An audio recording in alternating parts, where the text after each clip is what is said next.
Salut, c'est Chris. Je te fais une vidéo. Alors, j'ai mis un petit peu de temps à la faire parce que, comme moi, tu es au courant, on est en confinement, coronavirus. Hier, là, je te fais la vidéo le mardi matin.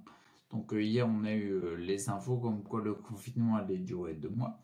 Et je te fais une petite vidéo pour, parler un petit peu 2 secondes des chiffres et de l'état de peur et d'angoisse que ça génère, qui, à mon sens, est contre-productif. Donc, on va rentrer direct dans le vif du sujet, parce que bien sûr, si tu allumes TF1, BFM TV et tout, il y aura un climat de peur. Il y a une réalité, tu vois. On n'est pas là pour nier, pour faire du déni, en fait, si tu veux. Mais le point que je veux aborder, c'est le côté, peut-être que on peut être encouragé à détendre notre peur et notre angoisse pour une raison bien précise. Parce que là, on travaille pour le coronavirus et pas que lui, quoi. Il n'y a pas que lui.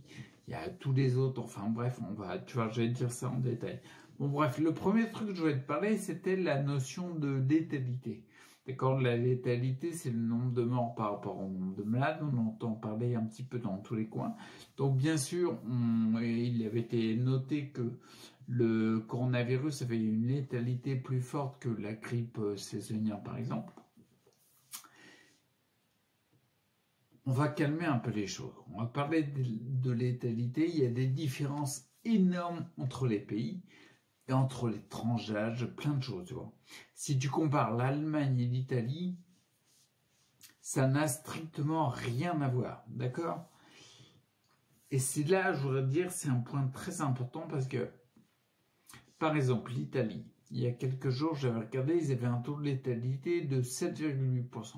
D'accord? Donc il y a plus de morts pour une quantité donnée de personnes qui sont infectées, en fait, qui sont atteintes par le coronavirus de Covid-19.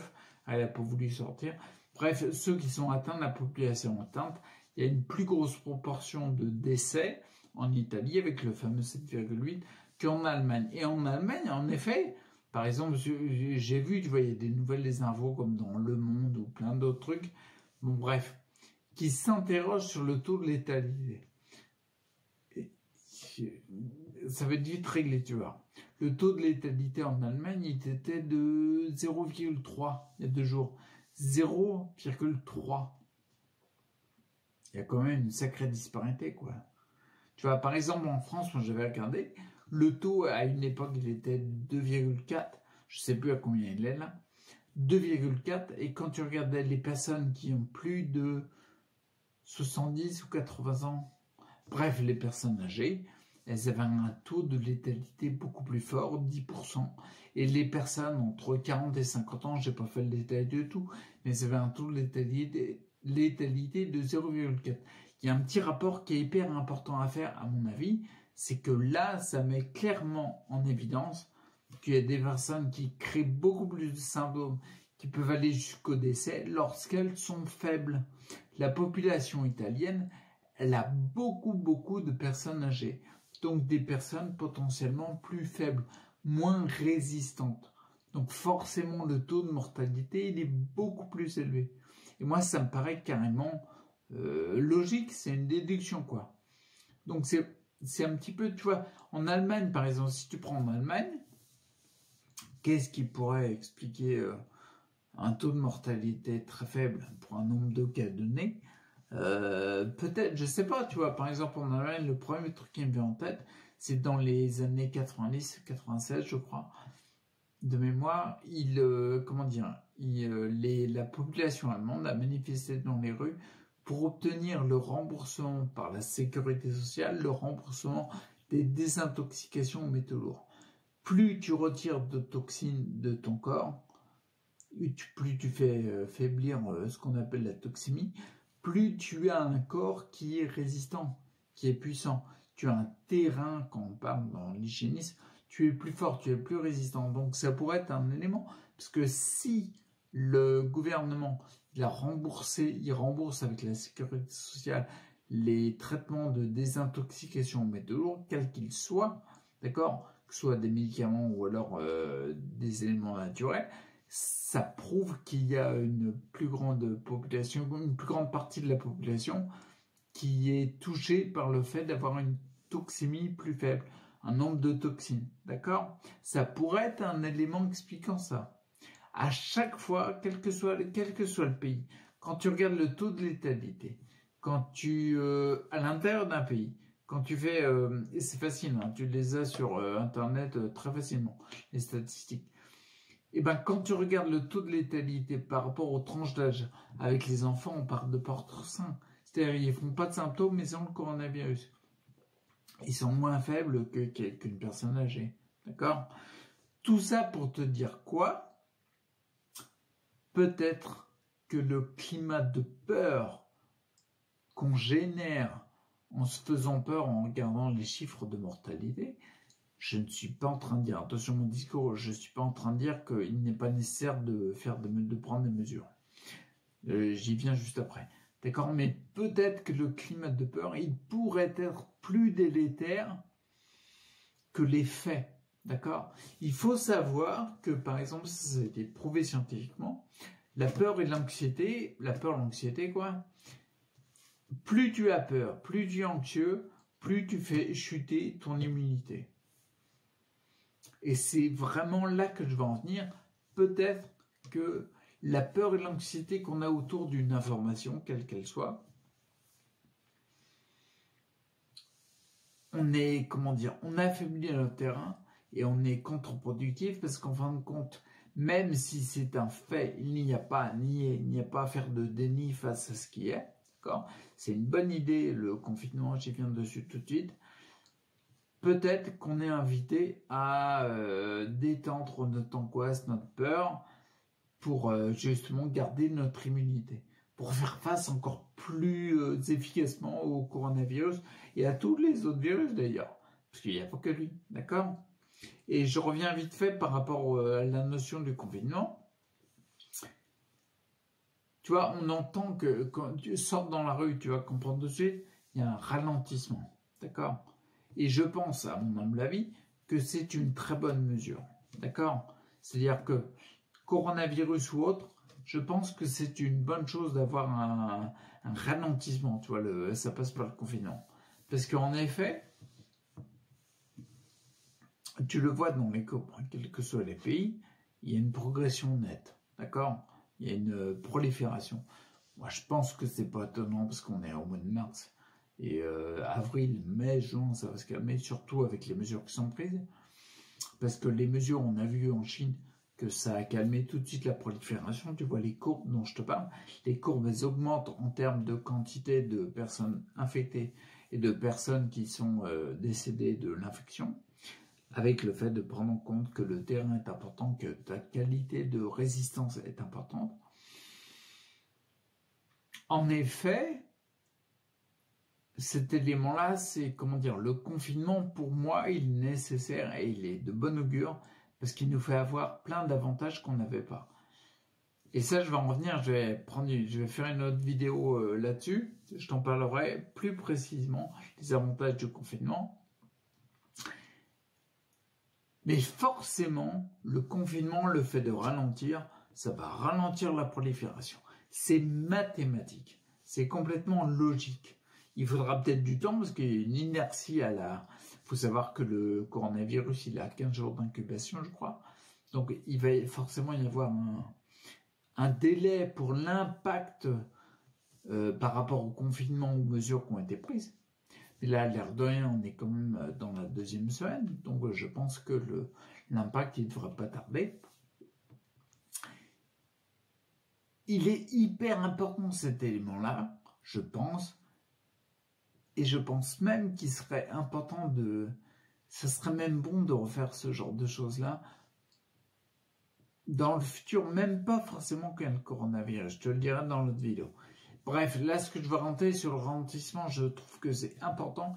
Et je voudrais mettre une petite parenthèse sur le fait, bien sûr, moi, je me suis rendu compte, j'allais dire, entre guillemets, moi, c'est ce que je fais depuis des années, c'est-à-dire que je travaille mon terrain, je pars quand même d'une maladie dégénérative qui a pris une forme chronique. Et là, maintenant, on est en train de parler de... Je te dirai plus en détail dans une autre vidéo, mais il y a un petit peu la notion Ma maladie chronique commence à devenir aiguë, mais c'est une forme qui est dans la progression vers la santé, je te le dirai en détail.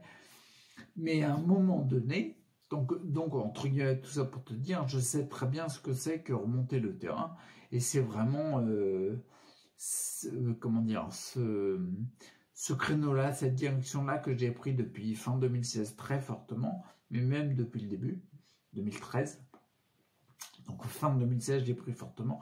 Et si j'ai des résultats avec les courbes que tu vois là, il faut que je t'explique les courbes. Si j'ai des résultats là, même si en effet, je le vois bien, tu vois là, je suis en train de parler dans une vidéo, mon élocution, des fois, je sens que j'accroche. Il y a encore du symptôme, mais n'empêche que là, quand je regarde les courbes, je vois bien qu'il y a de la progression. Donc je sais ce que c'est que remonter le terrain, mais il est, comment dire, c'est pas pour rien qu'une période de confinement est importante. Je pense que c'est une bonne chose et il se peut, dans les états d'urgence, entre guillemets, quand le fait de remonter l'un, quand tu es devant le fait accompli et qu'il faut agir pour la personne, il se peut qu'il y ait quelques médicaments qui soient de bonne augure, tu vois ce que je veux dire? Parce qu'en effet, la substance active qui est créée lors d'un médicament, elle a un but louable, même si elle a, et ça c'est marqué sur les notices, des effets secondaires que j'ai tendance à appeler délétères, parce qu'ils ne sont pas secondaires du tout, parce qu'ils attaquent le foie, les reins, les glandes surrénales, tout ça. Donc je pense en effet que ce genre de choses-là, dans le quotidien, ça n'est pas de bonne augure, c'est pour ça que je ne prends pas de traitement, tu vois. C'est, comment dire, c'est contre-productif et ça va à l'encontre du premier principe fondamental d'Hippocrate qui est de premièrement ne pas nuire. Mais en effet, dans un état d'urgence, je pense qu'il peut être bon de prendre une substance active, même si elle a des effets secondaires, pour avoir une action sur le moment.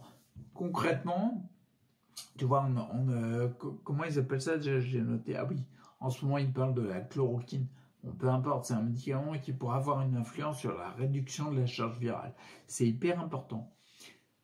Pour t'illustrer ça, je vais te prendre l'exemple du paracétamol, c'est hyper simple.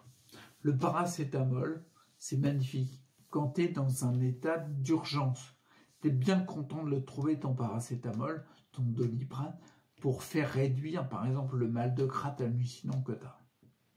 Par contre, le paracétamol, il a des effets appelés secondaires que j'appelle délétères. Il crée des perturbations au niveau hépatique. D'accord? C'est-à-dire qu'il te pète le foie petit à petit. C'est une substance qui est néfaste pour ton foie. Point barre. Là, par exemple, lorsqu'il n'y a pas d'état d'urgence, à mon sens, c'est ici qu'on vient, qu'on vient violer un des principes d'Hippocrate premièrement ne pas nuire, c'est qu'on va avoir des effets délétères sur le foie. On va être content parce que notre petit mal de crâne est passé, mais on a un impact très néfaste sur le foie. Et au quotidien, si tu prends un Doliprane par an, 2, 3, 4, 5, 6, 7, 8, 9, 10, ça va très vite. Là, t'en prends un tous les mois, t'en as 12 déjà. T'en prends un tous les 15 jours, t'en as 24. Donc petit à petit, tu pètes ton foie. Eh bien, c'est là que je trouve que c'est pas utile. C'est pour cette raison précise que je ne prends pas de traitement conventionnel. Parce que je pense que les effets appelés secondaires, que j'appelle délétères, sont beaucoup plus néfastes, surtout dans une maladie dégénérative où on a commencé à altérer les tissus. On a dépassé le stade du chronique, en fait. Donc prendre un élément, une substance active qui va venir altérer les tissus des organes qui sont hyper importants, en plus pour détoxifier, bon, peu importe, qui sont hyper importants pour le bon fonctionnement de ton organisme, donc hyper importants pour retrouver ce que les médecins appellent l'homéostasie. Là, c'est délétère, je pense. Par contre, pour le cas dont je te parle, dans le cas du coronavirus, en effet, pour une urgence, peut-être que la chloroquine, tu vas être bien content de la trouver si tu es en détresse respiratoire, qu'il y a un problème. D'accord? Par contre, le truc que je mettais en avant dans cette vidéo, et je vais conclure là-dessus, c'est le fait que, tu vois, le terrain est important. On le voit avec les taux de létalité. C'est-à-dire, on le voit dans les chiffres. C'est un fait, ça. Tu vois, on voit que le terrain, ta résistance est importante. Donc je pense que, comment dire, en fait le coronavirus peut-être qu'il nous invite à nous interroger sur le terrain, notre résistance. C'est tout le sujet comment dire, des protocoles que j'ai mis en place depuis des années, des formations que je mets en place et que je construis, qui seront bientôt disponibles, qui vont dans cela, c'est-à-dire remonter le terrain, quel que soit le plan. C'est pas juste en mangeant 3 carottes et 2 betteraves que tu vas remonter le terrain et que tout va bien. Ok ? Il faut aller voir au cas particulier et vraiment remonter le terrain sur tous les plans, c'est-à-dire remonter peut-être le terrain au niveau affectif, au niveau émotionnel, au niveau de tes croyances, tes pensées, puis aussi de la matière, de l'alimentation. Mais c'est un ensemble, d'accord ? Donc le but du jeu, ce que je disais, c'est que le coronavirus, peut-être qu'il nous invite à nous interroger sur est-ce que je prends soin de mon état interne ? Est-ce que je monte mon terrain ? Est-ce que je suis paré et bien dans ma vie pour être en forme, avoir une immunité en forme ? Pour justement ne pas tomber dans les statistiques de cas où il y a des décès de coronavirus ou autre. Parce que les gens décèdent toujours de grippe saisonnière. C'est toujours... J'ai pas les chiffres, j'ai pas regardé. Tu vois ce que je veux dire ? C'est hyper important. Donc je pense, pour finir cette vidéo, que le coronavirus, quelque part, tous les phénomènes qu'il y a, même si les mesures, le confinement et tout, c'est une bonne chose, il nous invite réellement à nous focaliser un petit peu plus sur le terrain et arrêter d'avoir l'illusion de croire qu'une substance qu'on va créer va permettre, parce que les substances vont créer des troubles toujours dans les fonctionnements de l'organisme, ça je le dis en détail dans les formations. Soyons, comment dire, ça peut être une opportunité ce qui arrive, d'accord ? Là, comme ça, quand on le voit, on a peur et tout, on voit les chiffres, on a de la peur. Moi, je me suis fait avoir aussi. Au début, première semaine, il a fallu un petit temps pour que je m'en remette, que je me réaxe dans ma vision, tu vois. Ouais, c'est une formidable opportunité. Tu as l'opportunité de changer. Tu pourrais presque dire merci au coronavirus. Je ne vais pas aller jusque-là. Parce que non, il y a des mots, il faut se tenir par rapport à ce qui passe. En tout cas, je pense que tu seras gagnant si tu ne pars pas dans la peur et dans l'angoisse. Ok ? Donc, surtout, je vais rester sur cette note positive. C'est important de rester et de finir par une note positive. Je t'encourage vivant et je pense que l'exemple de ce qui est en train de se passer en ce moment nous encourage vivant à augmenter ton terrain. D'accord ? Allez, reste acteur et bientôt. Ciao.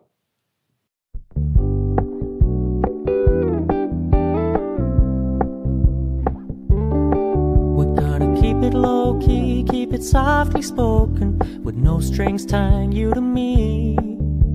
I'm happy in your company with no emotion, 'cause my love deserves to be free.